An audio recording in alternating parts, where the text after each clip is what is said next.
force down the alley, to force down, doesn't matter if they're in their strong hand or their weak hand. We are going to force them wide. Number one, to give our goalie the best advantage for a bad angle shot. Okay. But most importantly, and probably the number one key to my systematic approach, is we want to allow our help defenders to always slide from the inside out. And we call this for sliding from the hub. If we can slide from the inside out, okay, we're always going to be in the advantage to help our goalie out, to force that lesser percentage shot.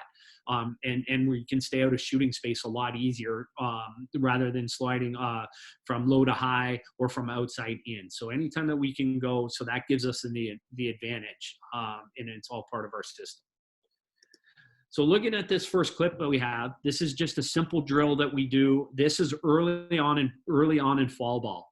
And we're going to watch to the left side of the crease to a player. This is a freshman of mine early on in fall ball, that really will show you, okay, of our 4 principles: getting to the line, okay, stick or toes on the line, okay, stick to the inside, and initiating contact. And you can see by this clip when I play it, is what we do 2 of the 4 things correctly. And watch the easy look that my attacker gets by only doing 2 of the 4 correctly. And I'll show this sort of twice.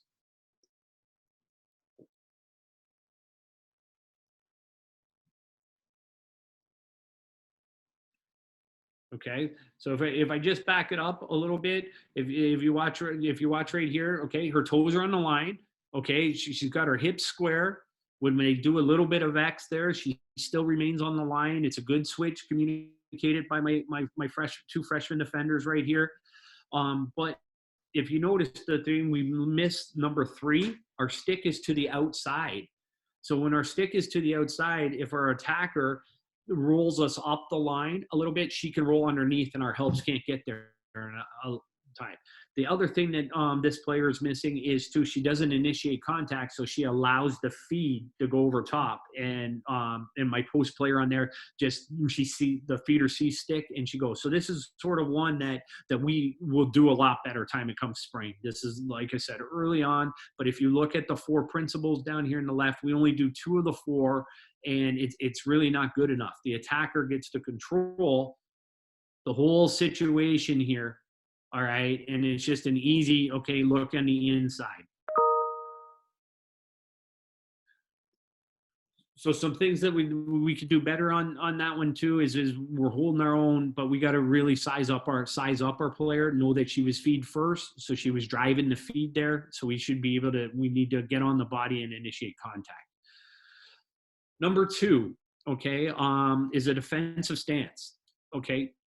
We use this one here, is that we want to size up our attacker, and right there. So when you get your mark, the first thing, and you're taught this at a young, or at least I was, okay, is your mark a left-handed player or a right-handed player?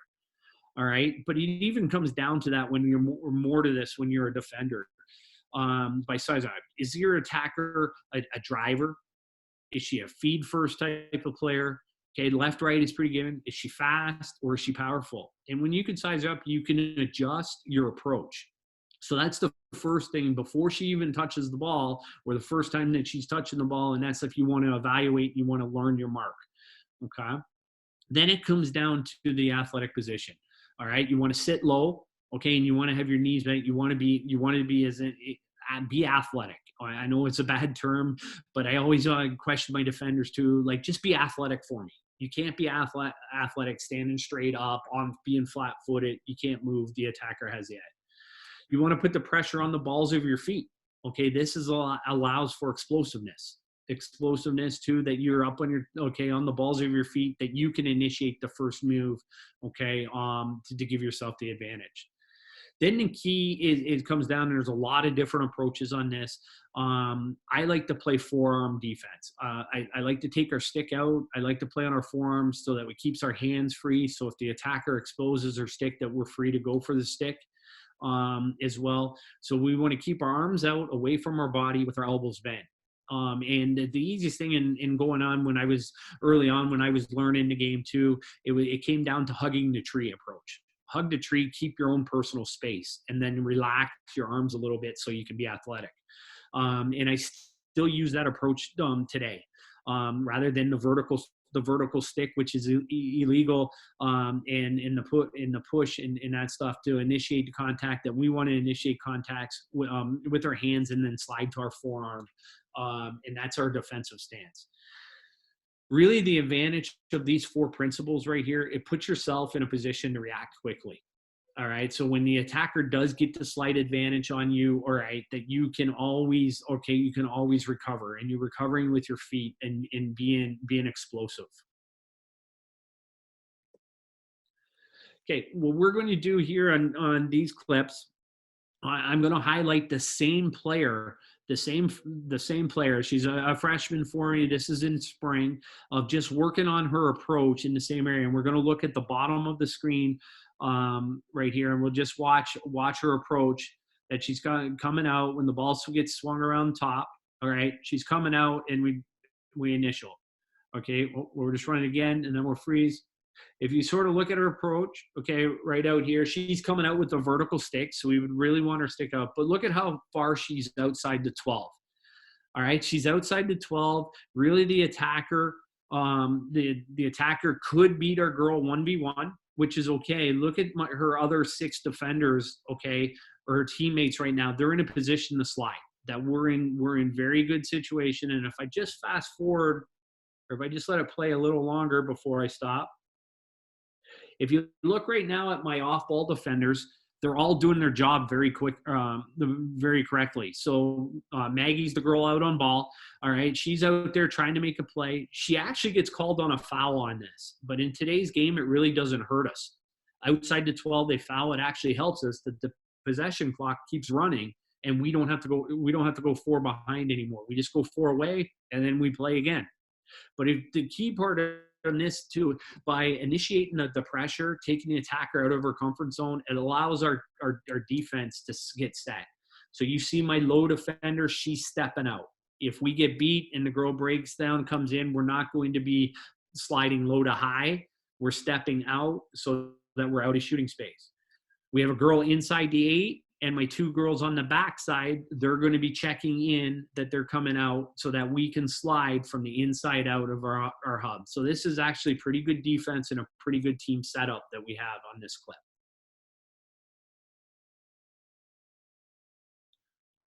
Foul happens, okay, they just move the ball to the side, okay, playing a zone, a backer style zone. All right, we have everyone covered. And the key person that you probably will notice, the girl on the backside that has her back to the ball, we have her in a face guard. That's my face guarding defender, so that we play a lot of 6v6 if we have to take the other team's top player out of the game, that we're playing 6v6. It comes from my men's approach and my men's background to play that in our game, and my international approach playing 6v6. Oh, better play one more time. So a pretty good defensive clip. Okay, even though that we foul, really doesn't hurt us. Okay, our approach and initiate. Okay, we want to offset our approach based on to where.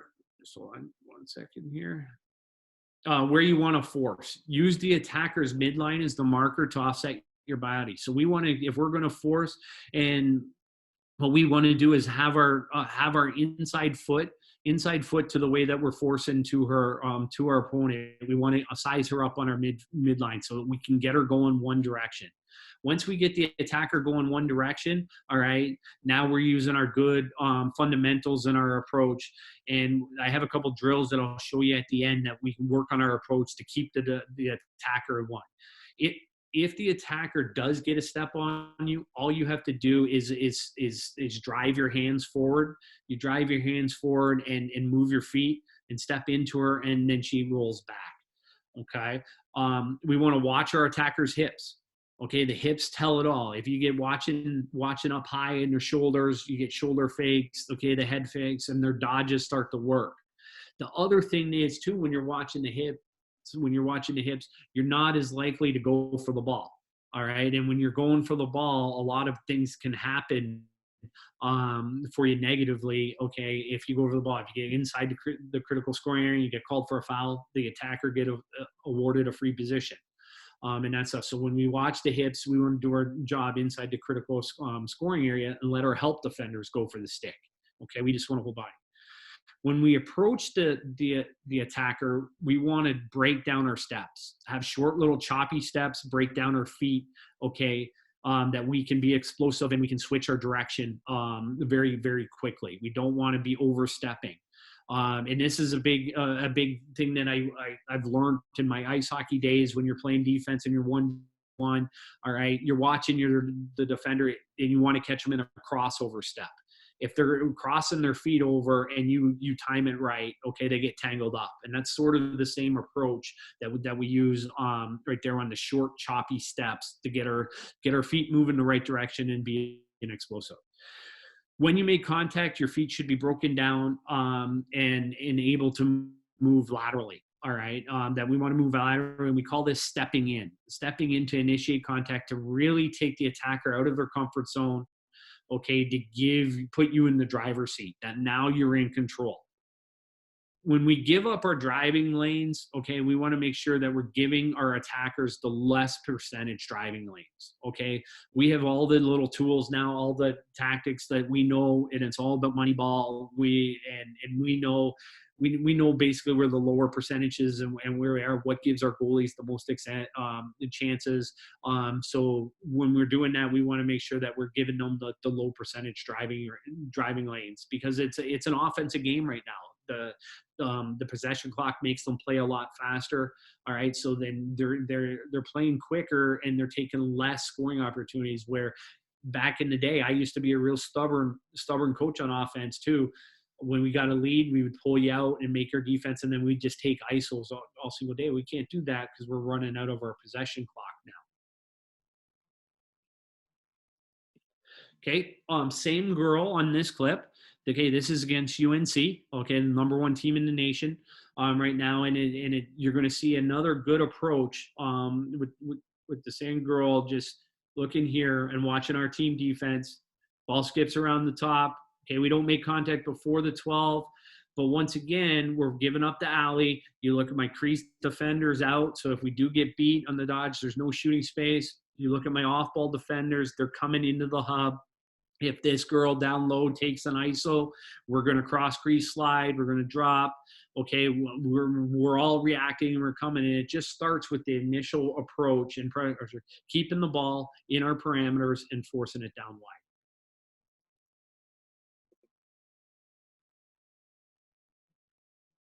Little bit of vertical stick. This player of mine is a little bit shorter in nature. So she plays with the vertical stick. It's just a cover, but she is fast. She's one of the fastest players on her team. She's tinier, so she allows her stick to be big, for her until she initiates the contact. The last different fundamental that we have is control. When you make contact, you want to use your forearms. Okay, and the big thing of using your forearms, it keeps you balanced. It keeps your center of gravity down low and in there, that you're in control when you're using your forearms, and it keeps you in between your shoulders.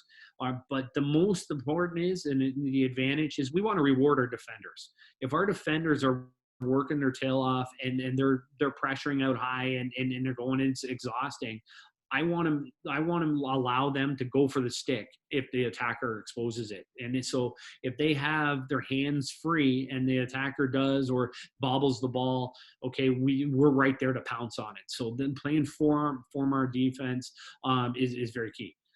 Keep the attacker going in one direction. Don't allow them to roll back.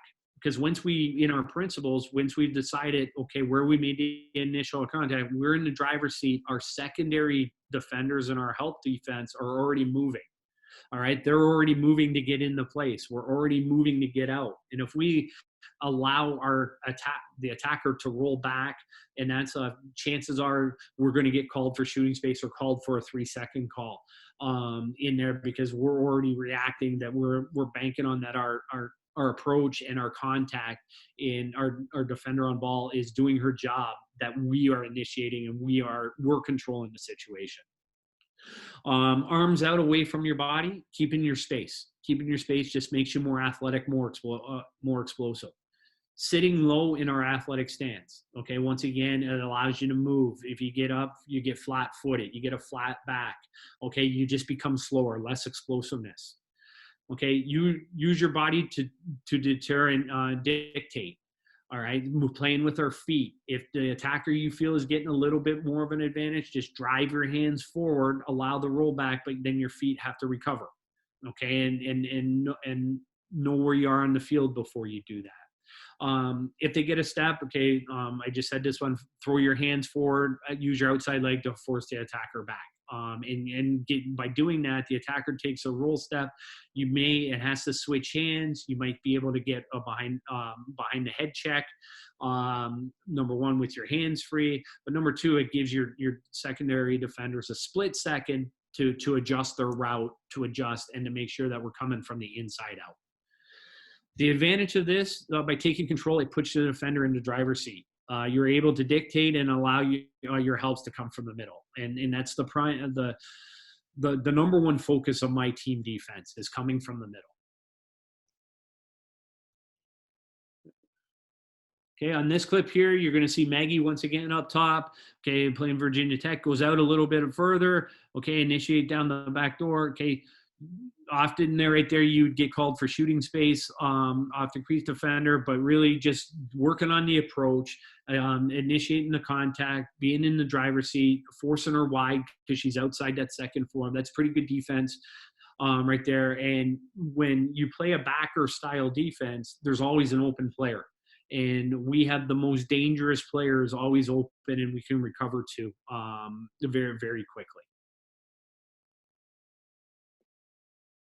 Okay, some drill recommendations that I have for you. Okay, so we start out with some individual training drills and then some team training drills that we use to really hone in on our concepts.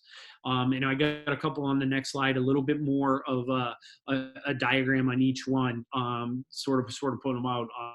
Just with COVID going on right now, it was sort of tough for us we had to use the clips that we had, so we went more of the diagram base rather than showing you some live clips. But 1v1 defensive box is a good individual training, and I'll go over that in the next slide. A diamond drill.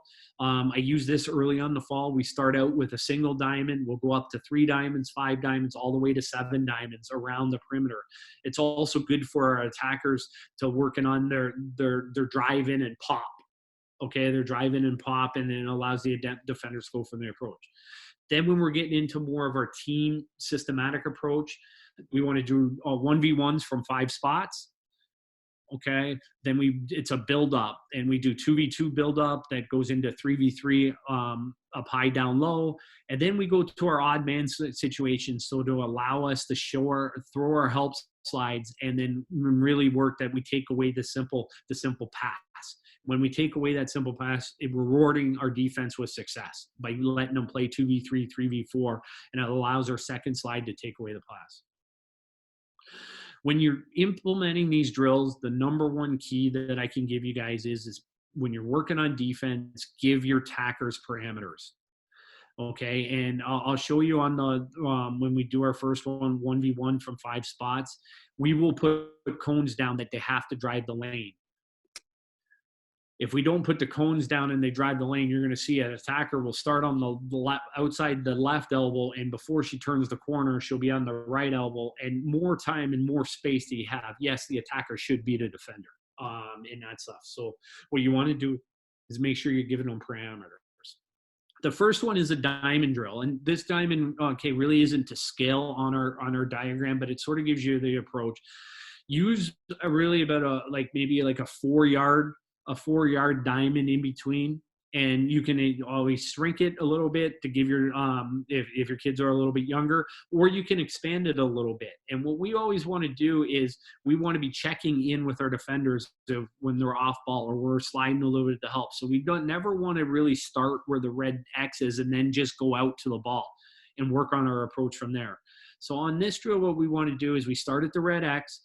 before, and with that, we want to backpedal into the cone, and then we want to go outside the left or right cone. Oh, it depends on which way we're forcing.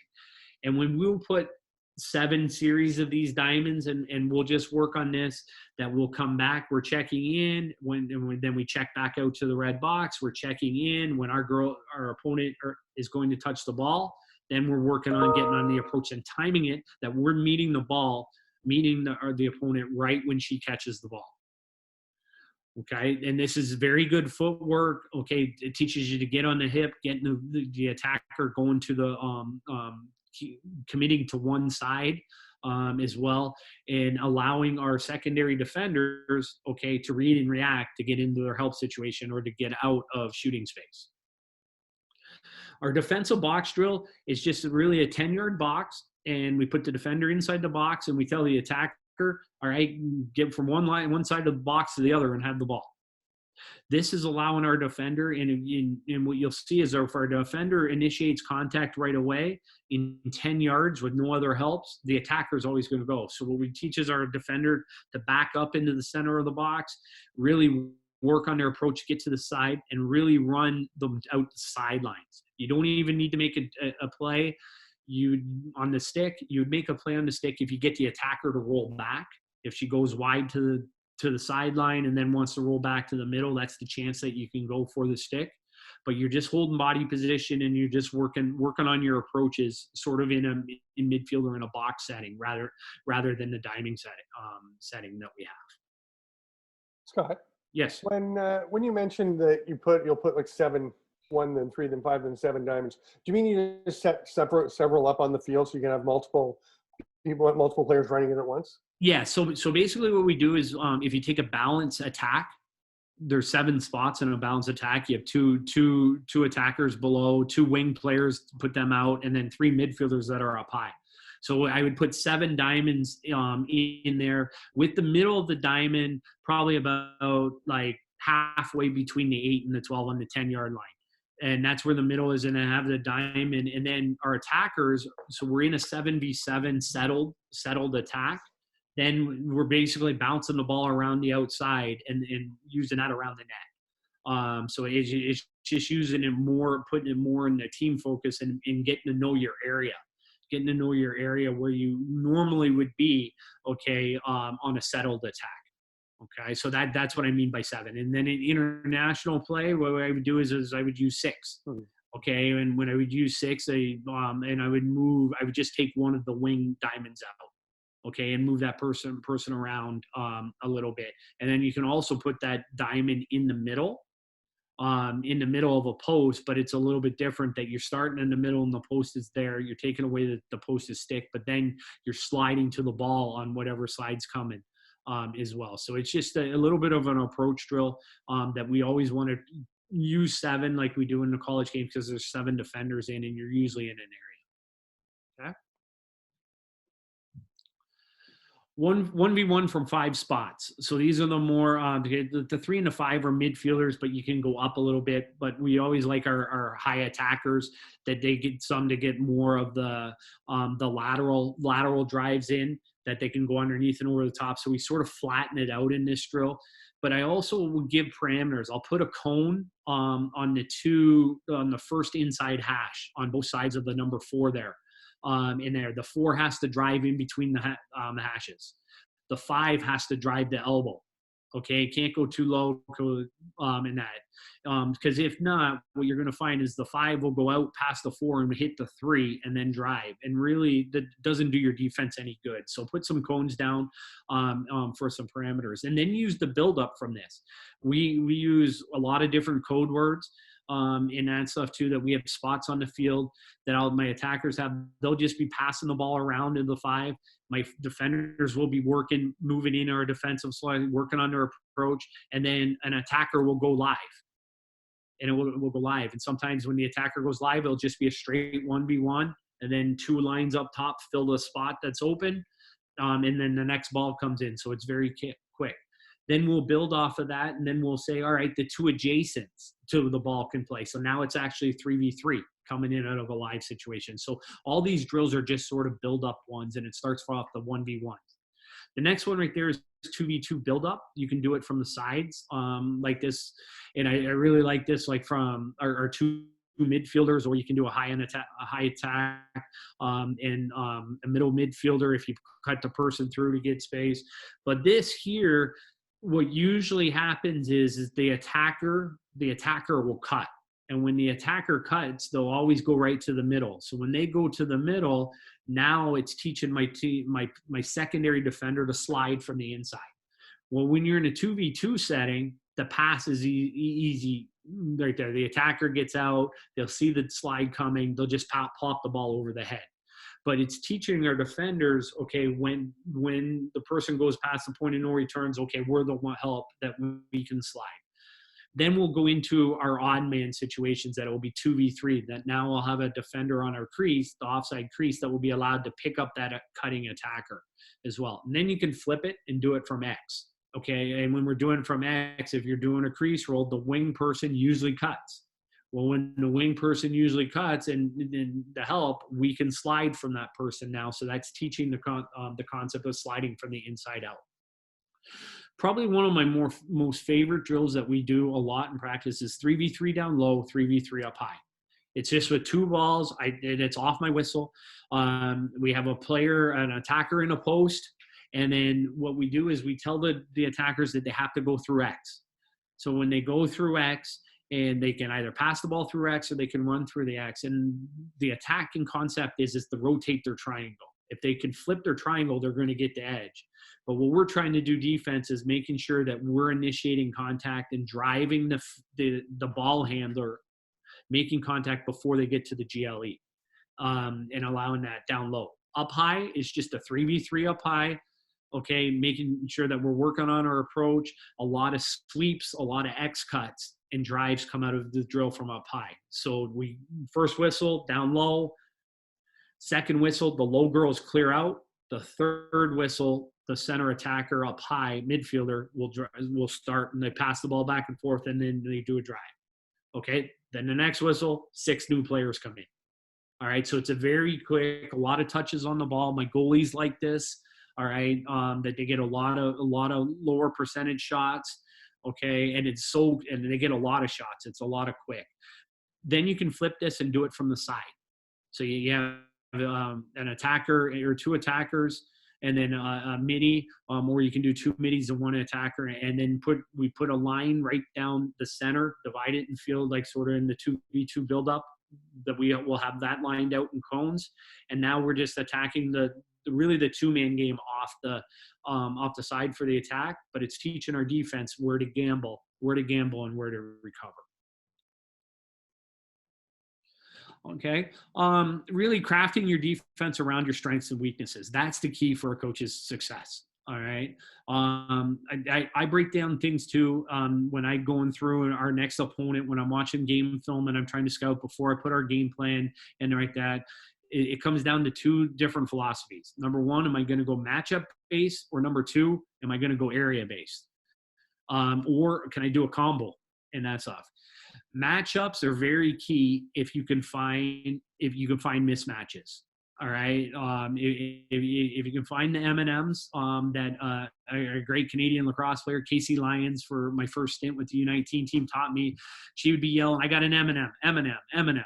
And her teammates would give her the ball. Okay, that means that she had a mismatch when she was on attack. And that stuff. And really on the defense, if we can find those mismatches, we want to make sure that we're exploiting those. Okay. But then if you don't have the mismatches, we want to attack areas. We want to attack the lower percentage areas. And it's risk versus reward. Okay. We want to gamble on the ones that give up the low percentage shots that we can recover from. So then we go area based in our systems as well. So those are the 2 different concepts that I sort of go off of. And then leads to the principles of our systems. Okay. My number 1 principle is anytime that we want to slide or help, if we can come from the middle and do it legally, all right, we have the advantage. We're giving up the person on the post. And I really learned this from a good buddy of mine, a good mentor of mine, Reggie Thorpe, who was used to be the defensive coordinator for Syracuse. Okay, the one thing that you did not want to do in Syracuse, okay, on their defense, and he was out pressuring, do not throw the ball in the middle. Why? Because all the other 5 defenders plus the goalie are going to the middle. And that stuff. So what we want to make sure that we're doing is if we can slide from the middle first, we're always in the passing lane, that we're there, that we're baiting the attackers to pass the ball into the middle. And that's probably the number one principle that we go off of. Number 2, when you're outside the 12, reward your defenders. Allow them to go for the stick. Okay, it doesn't hurt you. Okay, it only hurts you if you start picking up yellow cards or if you're not disciplined. But allow your defenders to make plays. I'm very frequently have a defender of mine that's up in the nation or leading the nation in cause turnovers, and that's allowing them to make plays outside the 12. Because they're working their tail off. It's a lot of hard work. Okay, they're very fast. They're endurance. They're usually high school midfielders that we bring in. But we're allowing them to make plays. One of my best defenders for Team Canada, Katie Guy. All right. She is so good with her hands and her stick. Okay, to available to make checks. Okay, I'd be a fool not to allow her to make checks. But if she's trying to make checks inside the critical scoring area and we guess wrong, it's going in the back of our net. Okay, if we get called for a foul, the attacker gets the second opportunity on a free position. So I need to find ways to get her outside the critical scoring area to allow her to go to the stick, because not all of the time is going to be successful. And we need to be able to recover. Inside the 12, hold the body. Okay, you hold the body. You do not come off the body. You do your job. Allow your help defenders to get there to make plays. And when they're there to make the plays, and chances are you did your job, you're going to be the one that's going to pick up the ground ball. So if you hold the ground ball, your help defender gets there to make the check, you're going to be the one that's going to explode off and get the GB. And it's great defensive concept, a great team approach that you have. And then the number 3, anytime that we crash, if we crash in the critical scoring area, we want to come in. It's a successful crash. We want to be coming out in a double team. Coming out, taking the attacker out of their comfort zone, going on the attack, which if you go back to our quote, the best form of defense is an attack. So the attackers sort of got in there, our crash worked. Okay, they're in a panic mode, they're retreating. Okay, we want to go after them. The implementation of this, a build-up approach. Start in small-sided stuff, okay, and work your way up to 6v6, 7v7. And then the other thing is know your players. Okay, know your players, know your strengths and weaknesses. A person's greatest weakness, okay, can turn into their greatest strength. Okay, and using that old cliche is the cliche there is if you know it's a weakness, okay, don't let the attacker exploit it. Okay, you want to put them in success, your players in a chance to have success and put them in their strengths. The last one, there's just the bio and all their contact order and all their social media stuff that Brad wanted us to put this on there. In there, feel free to reach out. Reach out to me if you have any further questions. I do have NCAA rules that I have to abide by and follow, but that's really what I got from you in a defensive concept, just breaking it down from really the 1v1s into the team approach. So if there's any questions. Yeah, we haven't had any questions up in the Q&A section. I do have a question. I was curious. One thing that strikes me as you lay out your kind of how you approach your defense, and that is you seem quite confident in this is what we're going to do. Go ahead and try and attack it, because I mean anybody from your real rivals could be watching this. They can watch you and break down your film. It seems like you have great faith in if you follow your principles, you're going to be setting the tone. Yes, and exactly that's how it is. And when you come on and you speak in this, there's a lot of coaches out there that won't give up their tendencies, give up their philosophies. But really, ours is a lot of it is reaction based. Okay, and it comes down that we're putting us in our spots. And even when you watch film on us, you know where we're going to be coming from. And that stuff. And there is certain offenses that sort of beat, but then we have adjustments. We have adjustments that we'll tweak and we'll pick up off of scouts too. And we also change every game. every game with our opponent that we play. We're changing, okay, where our primary focuses are going to be, or where our target points are going to be as well. And that's based on coming off a scout. Early on the year, yes, we're relying on our system. We're relying on our system, and doing that the best we can. And then we're making tweaks. And a lot of the things are, we have our what I've had a lot of success with. Our nickname is our golden zone that we use in our international team and that stuff. And we've been running that for years. And there's a lot of other coaches that run the same sort of premises. And Scott Tucker and I, when we sort of designed it, and that stuff, it's all the little tweaks that give us the advantage. And teaching our players, if they get in a situation that this happens, this is the best, this is the adjustment to make.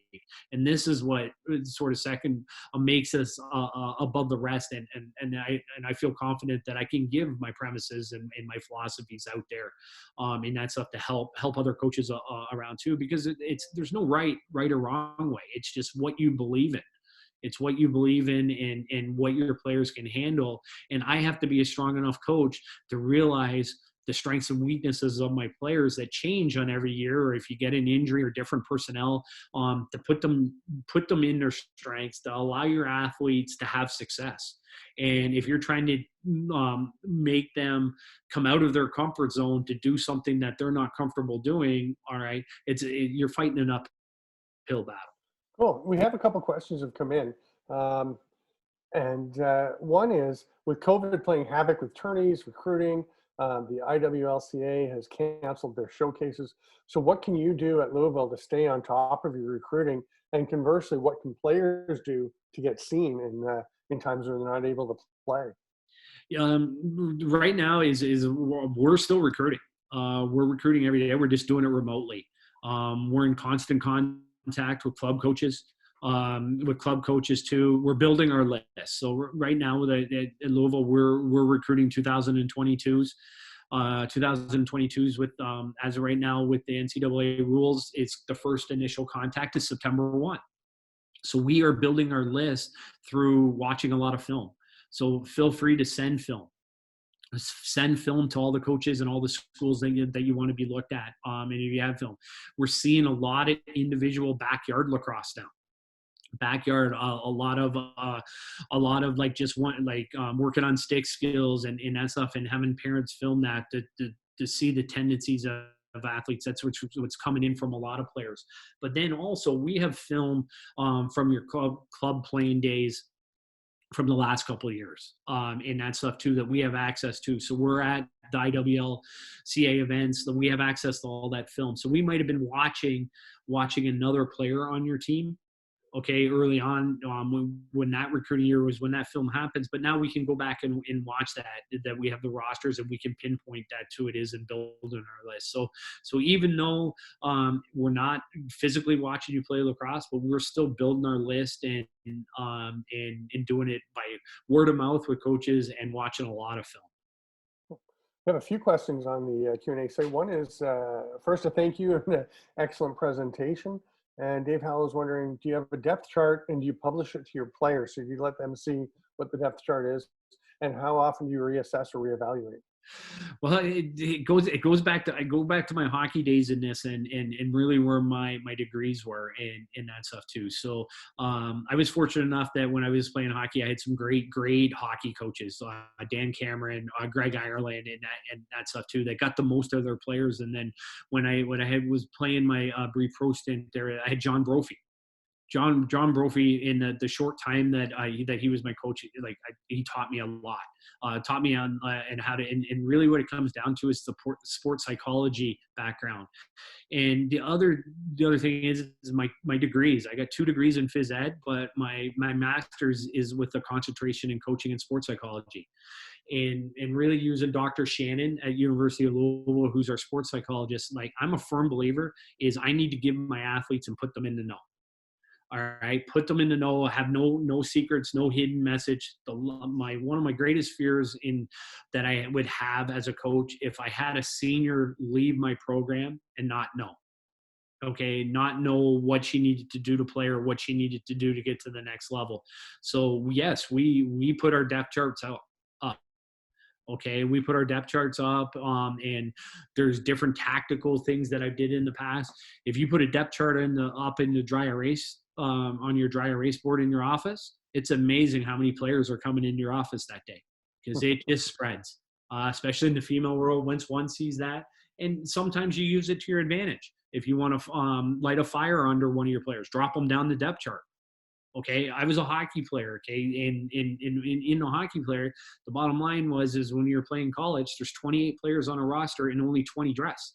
Your number one goal is to make sure you're one of the 20. But then in hockey, the first line plays a lot more than the fourth line. All right, and the gravy or the special teams time, like through the power play and penalty kill, is when you got all the extra time, is well too. So you want to position yourself to get the most playing, and that comes off a depth chart. So yes, I do put it up quite frequently. Another question from Phil Collier asking, do you make any special use of left-handed defenders during games? Oh, the left-handed defenders are a coach's dream. All right. Anytime that you can play stick versus stick on the attackers, a left-handed defender on a right-handed feeder, oh, you got the edge. All right. You have the edge on number one. Right-handed feeders don't usually see that too often. So anytime that you get stick for stick in the comfort zone and you're playing forearm defense, you have the advantage playing the defense.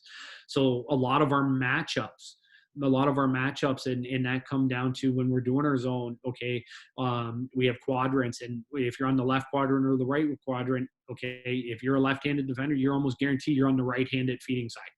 Okay, you're on the left-handed feeding side. On the left-handed feeding side, if it would be a right-handed defender. Okay, to take those feeders out.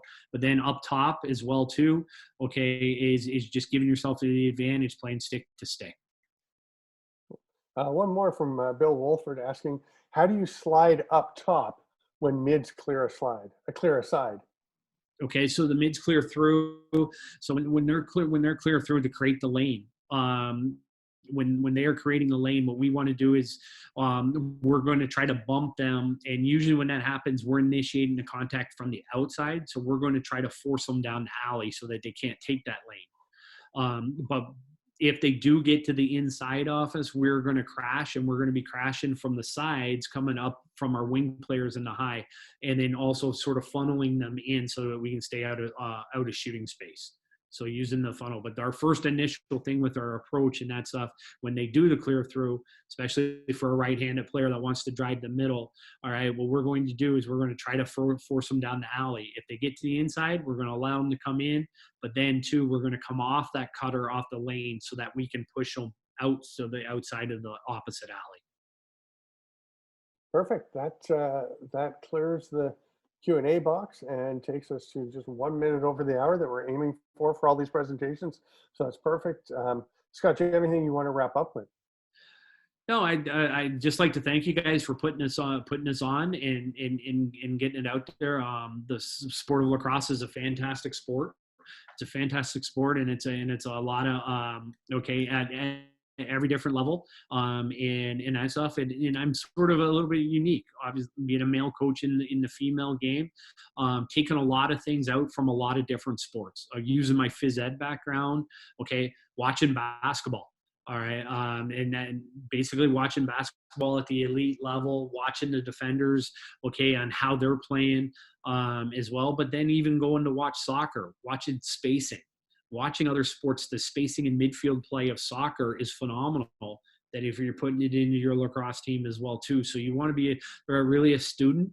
And then the other thing is pick the brains of other coaches. Okay, pick the brains of other coaches and that stuff. And I learned this from my grandfather at a young age. Anytime that I could talk to a war vet when I was young, they were fascinating stories. Mm-hmm. Fascinating stories, them talking about it, and they love to hear about it. And I sort of put that into my coaching, that I'm a talker and that stuff too. So anytime that I get another coach's ear, we're talking lacrosse.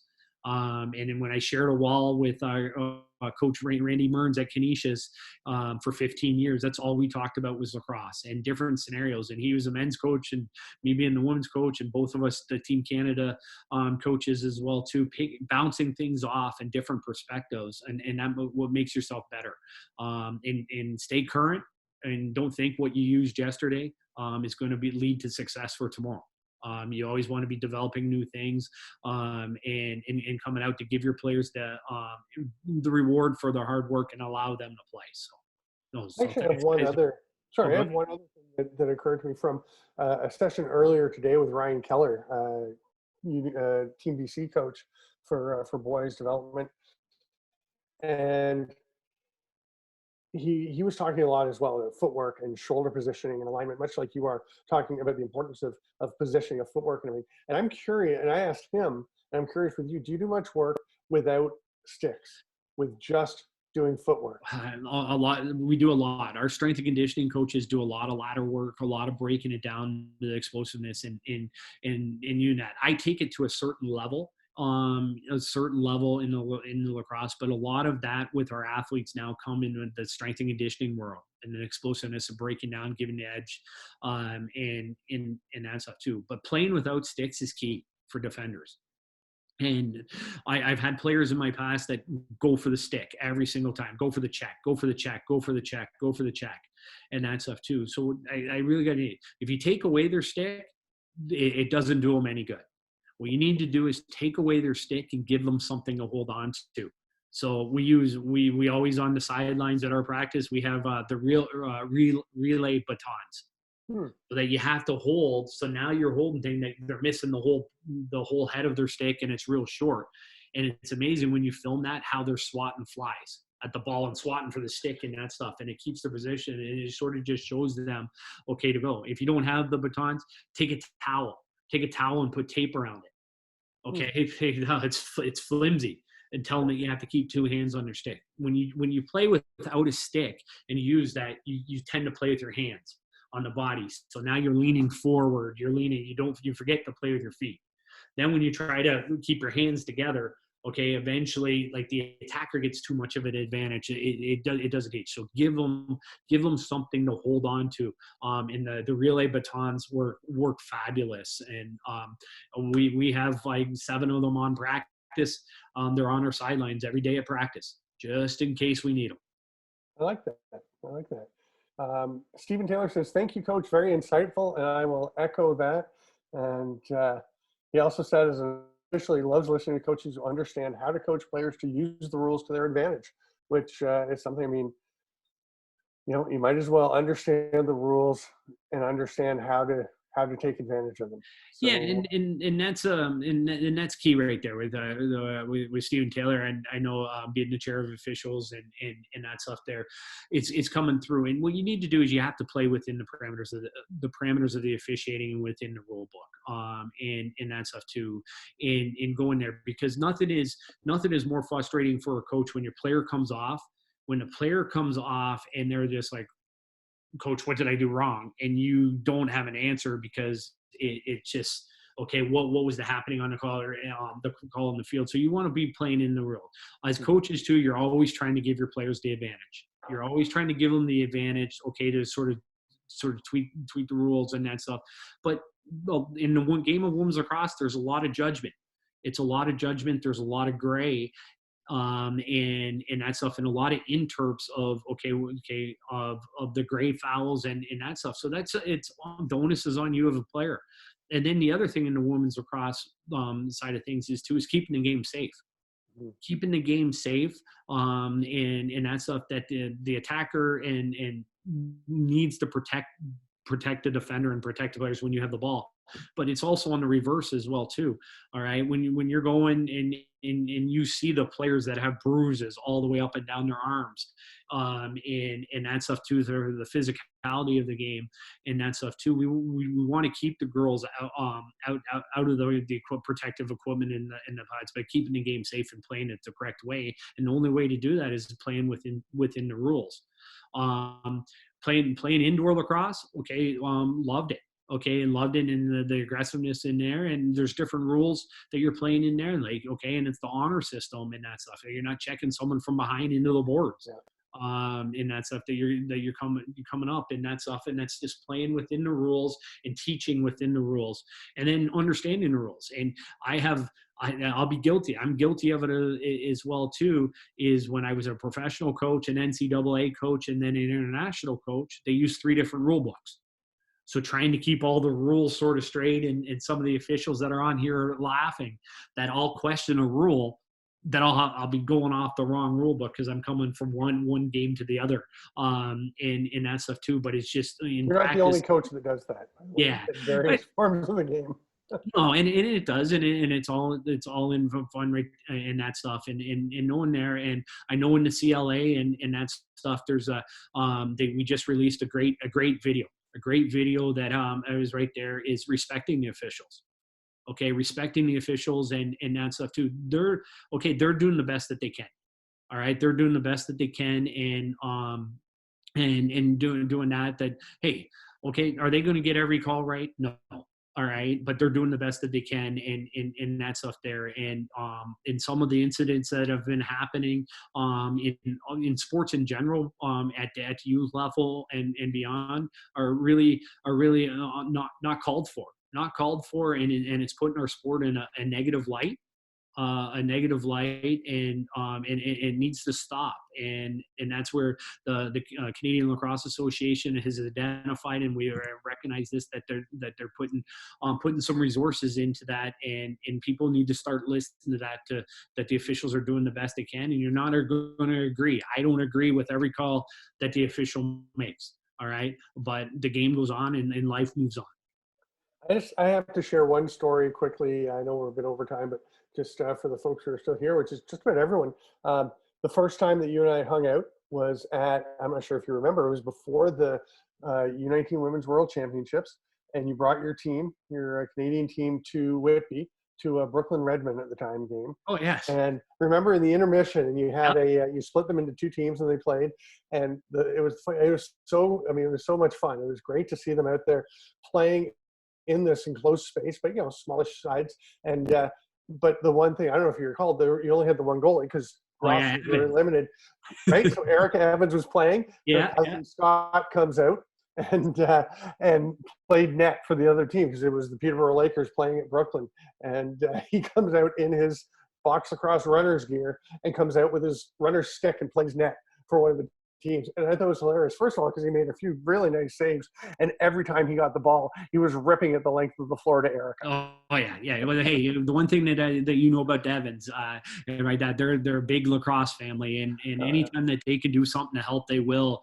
And when Scott recognized that we only had one goalie out there, and to make the game look better, and to allow my players to put on a show. Mm-hmm. And to showcase their talents, he jumped in there, and he was having a blast. And then the other thing is too, an Evans is going to make an Evans better. Yes. And you can see that, and we know that in the Peterborough hotbed for lacrosse and that stuff. And I remember that plain as day, and it was great. And Scotty went out there and did it. And at first it was like, what's he doing? All right. And then it was like there, and he had a blast with it, and the girls did as well too. It was great to see. Yeah, that was a lot of fun, and it's been a lot of fun having you on. Great information. Thanks so much. And everyone, please remember our sponsors who are helping to make the Global Lacrosse Summit happen: Sticks and Picks Podcast, Manitoba Lacrosse, Bear Paw Lacrosse Events, the PAR Team, Major Series Lacrosse, Uncommon Fit, and Apex Lacrosse Events. And thanks to everyone for coming. And thank you, Scott. It was a lot of fun. Great to catch up. Thank you. Thanks for having me on.